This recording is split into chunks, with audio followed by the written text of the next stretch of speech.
जानेवारीला आपण भोगी साजरी करत असतो आणि मकर संक्रांतीच्या दुसऱ्या दिवशी म्हणजे 15 जानेवारीला आपण करी दिन किंक्रांत साजरी करत असतो।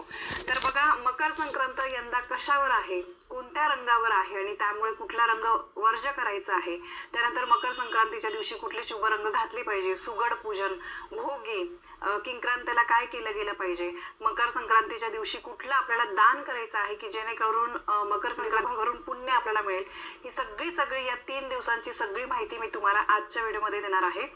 अतिशय महत्त्वाची माहिती आहे बघा। अगदी साध्या सोप्या पद्धतीने मकर संक्रांत हा खरा तर 3 दिवसाचा सण आहे, तर अगदी साध्या पद्धतीने हे 3 दिवस आपल्याला घरी कसे साजरी करायचे आहे ही माहिती तुम्हाला आजच्या व्हिडिओमध्ये मिळणार आहे। संक्रांत बघा एकच दिवसाची नसून खरं तर हा 3 दिवसांचा सण असतो। हा नवीन वर्षातला सगळ्यात पहिला सण असतो। संक्रांत हा बघा आपल्या प्रमुख सणांपैकी एक महत्त्वाचा सण मानला जातो आणि बऱ्याच म्हणजे आपल्या पूर्ण भारतामध्ये वेगवेगळ्या राज्यांमध्ये वेगवेगळ्या प्रकारे साजरा केला जातो। जेव्हा सूर्यदेव मकर राशीमध्ये प्रवेश करतात तेव्हा त्याला मकर संक्रांत, त्या दिवसाला मकर संक्रांत म्हटलं जातं। मकर संक्रांतीच्या दिवशी बघा पवित्र नद्यांमध्ये स्नान करणारा, त्याच्यानंतर दान करण्याला खूप महत्त्व आहे। या दिवशी जर आपण दान केलं, स्नान केलं तर आपल्याला खूप पुण्य मिळतं। कळत नकळतपणे आपल्याकडून जे काही पाप झाले असतील तर ते सगळे धुतले जातात। आणि मकर संक्रांतीच्या दिवशी काही महत्त्वाच्या गोष्टी केल्यामुळे, पितरांना नैवेद्य दाखवल्यामुळे आपल्या जीवनातले सगळे अडथळे दूर होतात आणि सर्व देवी देवतांचे आशीर्वाद मिळतात। तर यावेळेस मकर संक्रांतीचं वैशिष्ट्य काय आहे तर ते मी तुम्हाला सांगते। आणि बघा, मकर संक्रांती हे एक देवीचं रूप मानलं जातं, तर त्यामुळे त्या देवीने यावर्षी काय काय परिधान केलेलं आहे, कशावर बसली आहे आणि देवीने ज्या गोष्टी परिधान केलेल्या आहे किंवा ज्या गोष्टी देवीला यावर्षी अर्पण आहेत तर त्या गोष्टी आपल्याला वर्ज्य करायच्या असतात, म्हणजे त्या गोष्टी आपल्याला वापरायच्या नसतात। तर बघा, यावर्षी संक्रांतीला देवीचं वाहन हे वाघ आहे, उपवाहन घोडा आहे, पिवळ्या रंगाचे वस्त्र परिधान केलेले आहे, शस्त्र जे आहे गदा आहे, केशराचा टिळा लावलेला आहे देवीने, वयाने कुमारिका आहे, वासाकरिता जाईचे फूल हातामध्ये धरलेले आहे, त्यानंतर जाती सर्प आहे, मोती धारण केलेला आहे, वार नाव आणि नक्षत्र नाव महोदरी आहे, पूर्वेकडून पश्चिमेकडे जात आहे आणि वायव्य दिशेला पाहत आहे। तर हे यावेळेस मकर संक्रांतीला वैशिष्ट्य आहे। तर त्यामुळे या दिवशी पिवळा रंगाचे वस्त्र देवीने परिधान केल्यामुळे मकर संक्रांतीच्या दिवशी तुम्हाला पिवळा रंग जो आहे तर तो घालायचा नाहीये, परिधान करायचा नाहीये। शक्यतो पिवळ्या रंगाच्या वस्तू आपल्याला या दिवशी पूजेमध्ये पण म्हणजे फुलं वगैरे पण वापरायचे नाहीये, कळालं? आता बघा, त्या व्यतिरिक्त तुम्ही हिरवा, लाल, त्यानंतर गुलाबी, जांभळा हे रंग तुम्ही वापरू शकतात, लाल। आणि मकर संक्रांतीला बघा काळा रंग घालण्याला पण विशेष महत्त्व आहे, म्हणजे हा एकच सण आहे ज्या दिवशी आपण काळे रंगाची साडी घालत असतो, काळा ड्रेस घालत असतो।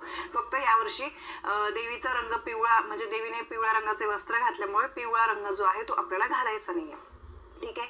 यानंतर मकर संक्रांतीच्या दिवशी कुठल्या गोष्टी दान करण्याला खूप महत्त्व आहे, तर गरजूंना दान करा तुम्ही या गोष्टी। सगळ्यात पहिले नवे भांडे, कुठलेही एक नवे भांड, त्यानंतर गाईला घास चारायचा आहे, तीळ अर्पण करायचे आहे, गूळ अर्पण करायचं आहे, काही अन्न तुम्ही अर्पण करू शकतात। त्यानंतर बघा, आपण सोनं तर दान करू शकत नाही, ठीक आहे? त्यामुळे ही गोष्ट तर आपण धरू शकत नाही। त्यानंतर दुसरी गोष्ट म्हणजे भूमी पण आपण दान करू शकत नाही। आणि त्यानंतर वस्त्र तुम्ही काहीतरी एखादं दान करू शकतात, तुम्हाला जमेल ती गोष्ट यावर्षी दान करा। यावर्षी या सणाला दानाला खूप महत्त्व आहे। दान केल्यामुळे आपल्या आयुष्यातल्या सगळ्या अडीअडचणी, अडथळे जे आहेत ते दूर जातात। यानंतर बघा, मकर संक्रांतीच्या दिवशी कुठल्या गोष्टी करू नये ज्यामुळे आपल्याला अडथळे येऊ शकतात, तर सगळ्यात पहिले मकर संक्रांतीच्या दिवशी उशिरापर्यंत झोपून राहू नये। यानंतर केस कापणे, केस धुणे या गोष्टी करू नये, दात घासू नये। आता तुम्ही म्हणाल ताई दात कसं नाही घासायचं, तर बघा, दात जरी नाही घासले तर पूर्वी माहिती का कडुलिंबाच्या काडीने दात घासायचे, त्याच्या मागे सायंटिफिक रिझन पण आहे की आपण रोज ब्रशने तर दात घासतोच, पण कडुलिंबाच्या काडीने एक दिवस जर दात घासले तर त्याचा आपल्या दातांसाठी म्हणजे दात मजबूत होण्यासाठी त्याचा उपयोग होत असतो। शिवाय तुम्ही काही बघा, आपली टूथ पावडर असते, पावडरने बोटाने पण आपण दात घासू शकतो, किंवा माउथवॉश जे असतं, माउथ फ्रेशनर, त्याच्याने पण आपण एक दिवस दात घासू शकतो। आता हे बघा, हे नियम तुम्हाला जे पाळणं तुम्हाला शक्य आहे ते तुम्ही पाळा, बाकी इच्छा तुमची। यानंतर दुसरी गोष्ट म्हणजे कठीण बोलणे, अपमानग्रस्त बोलणे, कोणाचा तरी अपमान करणे या गोष्टी टाळल्या गेल्या पाहिजे। खोटं बोलू नये, कोणाला काहीतरी शिवीगाळ वगैरे करू नये, घरामध्ये भांडण तंटे तर अजिबात या दिवशी नको आहे। यानंतर बघा, आपल्याला या दिवशी झाडं वृक्ष तोडायचे नाहीये. म्हणजे बघा आपल्या छोटेसे कुंडीतले पण झाड असेल तर त्या दिवशी बघा आपण माळी बुवा बोलवतो त्यांच्याकडून काहीतरी झाडं जे आहे रिप्लेस वगैरे करतो वाळलेले. तर या दिवशी या गोष्टी करू नये. फुलं तुळशीची पानं या दिवशी तोडू नये. त्यानंतर दूध देणाऱ्या जनावरांचे या दिवशी दूध काढू नये असं म्हटलं जातं. आता तुमच्या माझ्यासारख्यांच्याकडे तर आपल्याकडे गाय नसते, पण जे गावाकडे लोक आहेत त्यांनी हा नियम पाळायचा आहे की त्यांच्याकडे दूध देणारे जनावर असतील तर त्यांचं दूध काढायचं नाही. मग गाईचं म्हणा, बकरीचं म्हणा, म्हशीचं म्हणा, कुठल्याही जनावराचं दूध काढायचं नाहीये.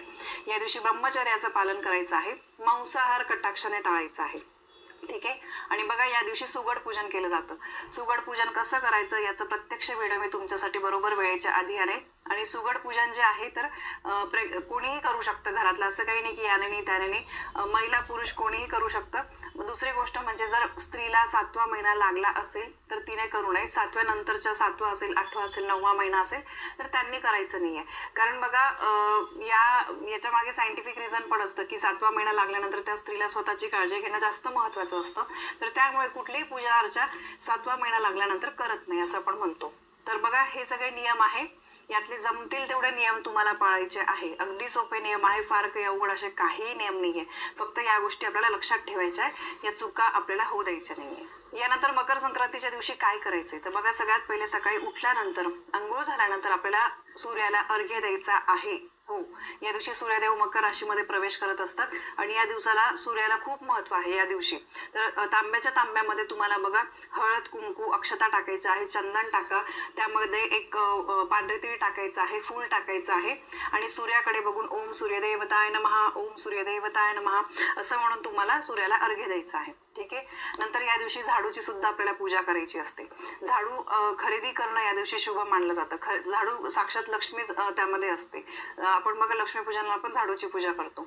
तर तुम्हाला केरसुणी म्हणजे झाडू खरेदी करायचं आहे, त्याची तुम्हाला पूजा करायची आहे. तर या काही गोष्टी आहे आणि त्यानंतर आपलं देवपूजा वगैरे या गोष्टी आपण करत असतो. आणि मकर संक्रांतीच्या दिवशी आपण माहिती एकमेकांना तिळगुळ देत असतो. सगळे रुसवे फुगवे विसरून या दिवशी आपण म्हणतो की तिळगुळ घ्या, गोड गोड बोला. तर आपल्याला एकमेकांना तिळगुळ द्यायचा असतो. तर असा झाला हा मकर संक्रांतीचा सण. आता बघा मकर संक्रांती हा 3 दिवसाचा सण असतो. तर मकर संक्रांतीच्या आदल्या दिवशी म्हणजे 13 जानेवारीला त्या दिवशी भोगी आहे.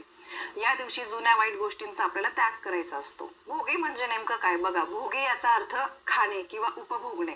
भोगी हा आनंदाचा आणि उपभोगाचा सण म्हणून मानला जातो. तर भोगी का साजरी केली जाते? या दिवशी इंद्रदेवांची आठवण काढली जाते. इंद्रदेवाने आपल्या धर्तीवर उदंड पीक पिकावे म्हणून देवांना प्रार्थना केली होती आणि वर्षानुवर्ष बळीराजा आपल्या शेतातून अशीच पिकं काढत राहू, या पृथ्वीवरच्या माणसांची किंवा प्राण्यांची भूक भागवत राहू अशी प्रार्थना भोगीच्या दिवशी केली जाते. या दिवशी बघा बऱ्याचशा राज्यांमध्ये छोटीशी होळी पेटवली जाते आणि त्यामध्ये काही वस्तूंची आहुती दिली जाते. तर बघा या दिवशी उपलब्ध असणारे आणि शरीरामध्ये उष्णता वाढवणाऱ्या अनेक पदार्थांचा समावेश करून त्याची भाजी बनवली जाते. तर बघा बाजरीच्या भाकरीला तीळ लावून बाजरीची भाकरी बनवली जाते. त्यानंतर खरडा, त्यानंतर सर्व प्रकारच्या थोड्याफार शेंगा ज्या या दिवसांमध्ये असतात, वाटाणे, त्याच्यानंतर वांगी, बटाटा अशा सगळ्या भाज्या मिक्स करून भोगीची भाजी केली जाते. या दिवशी देवांना पण तोच नैवेद्य दाखवला जातो आणि या दिवशी भोगीची भाजी करायचीच असते. तर भोगीची भाजी तुम्हाला करायची आहे. आणि घरातल्या सगळ्यांनी अभ्यंग स्नान जसं आपण दिवाळीच्या वेळेस करतो तर तसं तुम्हाला आंघोळीच्या पाण्यामध्ये तीळ टाकायचं आहे. थोडी अगदी चिमूटभर तीळ टाकायची आहे आणि भोगीच्या दिवशी आंघोळ करायची आहे. आणि जसं मी तुम्हाला सांगितलं भोगीची भाजी करा, त्याच्यामध्ये बघा मटार, वांगी, गाजर, घेवडा, वालाच्या शेंगा, हरभरा, तीळ या सगळ्या गोष्टी एकत्र करून आपल्याला भाजी करायची आहे. तर त्यामुळे ही भोगीची भाजी आपल्याला या दिवसांमध्ये शरीराला पण चांगली असते आणि तीळ लावलेली बाजरीची भाकरी खायची आहे. अशा अगदी सोप्या पद्धतीने भोगीचा दिवस साजरी करायचा आहे. तर बघा भोगी मी तुम्हाला सांगितलं कसे साजरी करायची. त्यानंतर मकर संक्रांतीचा दिवस सांगितला. आता मकर संक्रांतीच्या दुसऱ्या दिवशी 15 जानेवारीला किंक्रांत किंवा करीदिन आपण म्हणत असतो. तर बघा किंक्रांतच्या दिवशी काही शुभ गोष्टी ज्या आहे, शुभ काम या दिवशी केले जात नाही. या दिवशी बेसनाचे धिरडे करून खाल्ले जातात. कुठलंही छोटं मोठं काही शुभ काम तुम्हाला करायचं असेल तर किंक्रांतच्या दिवशी अजिबात करू नका. कारण बघा या दिवसाचं काहीतरी वेगळं विशिष्ट आहे. तर त्यामुळे शुभ काम या दिवशी केलं ना, काही म्हणजे तुम्ही कुठल्या कामाला सुरुवात केली तर त्यामध्ये आपल्याला यश मिळत नाही. म्हणून या दिवशी काही शुभ काम करायचं नाहीये. या मागची अगदी छोटी कथा आहे. फार वर्षांपूर्वी संकारसूर नावाचा राक्षस होता. तो लोकांना फार त्रास द्यायचा, पीडा द्यायचा. त्याला मारण्यासाठी देवीने संक्रांतीचं रूप घेतले होते. या संक्रांती देवीने संक्रासुराला ठार केलं आणि लोकांना सुखी केलं. तर संक्रांती देवीने मकर संक्रांतीच्या दुसऱ्या दिवशी या राक्षसाला ठार मारले होते. तर त्या आणि प्रजेला सगळ्या इडापिडांमधून मुक्त केलं होतं. तर त्यामुळे हा दिवस किंक्रांत म्हणून पाळला जातो किंवा आपण त्याला करीदिन म्हणतो.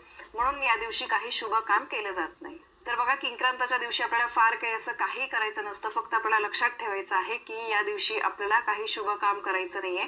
आणि बघा, किंक्रांताच्या नंतर दुसऱ्या दिवसापासून महिला ज्या आहे हळदी कुंकू करत असतात. बघा, संक्रांत पासून जवळपास रथसप्तमी पर्यंत आपण हळदी कुंकू करत असतो.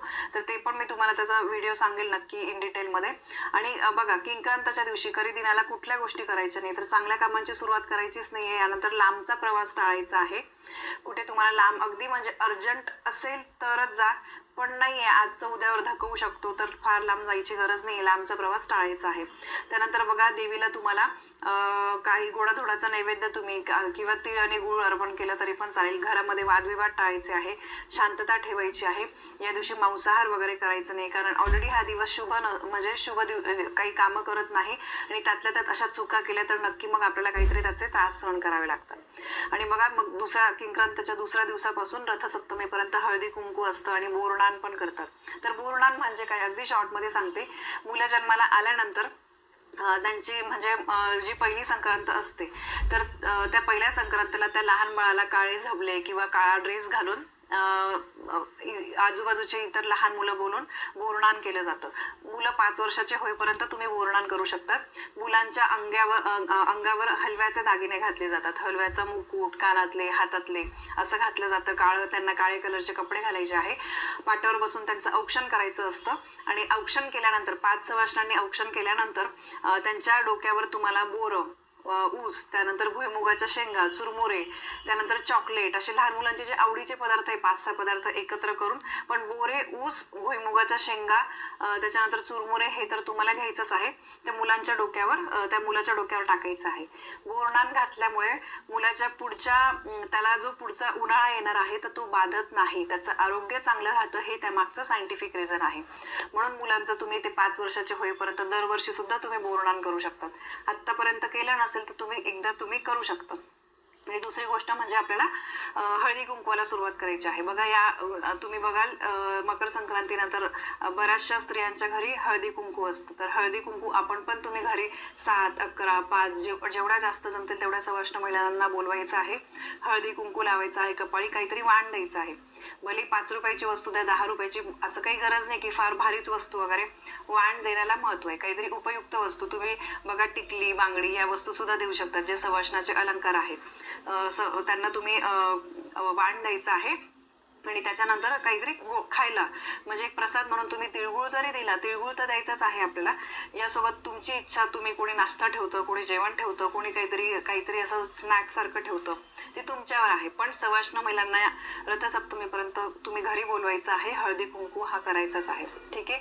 आणि या दिवशी मकर संक्रांतीच्या दिवशी बघा, मोठ्यांनी लहानांना तिळगुळ द्यायचा असतो शक्यतो, आणि लहानांनी मोठ्यांच्या पाया सुद्धा पडायचा असतो.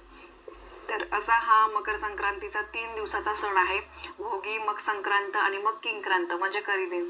हे 3 दिवस अगदी साध्या सोप्या पद्धतीने कसे साजरे करायचे, कुठले महत्वाचे नियम पाळायचे, कुठल्या महत्वाच्या गोष्टी करायच्या, कुठल्या गोष्टी टाळायच्या, ही सगळी माहिती माझ्या मते मी तुम्हाला दिलेली आहे. नक्की या गोष्टी करा. खूप सोप्या आहे, फार काही याला लागत नाही. आणि या गोष्टी केल्यामुळे आपल्या आयुष्यातले अडथळे अडचणी ज्या आहेत त्या दूर होतात आणि मग पितरांचा, देवी देवतांचा आपल्याला भरभरून आशीर्वाद मिळतो. तर ही अत्यंत महत्त्वाची माहिती मला तुमच्यापर्यंत पोहोचवायची होती. माहिती तुम्हाला आवडली असेल तर व्हिडिओला लाईक करा, शेअर करा. आपल्या चॅनलवर नवीन असाल तर सबस्क्राईब नक्की करा. धन्यवाद. श्री स्वामी समर्थ.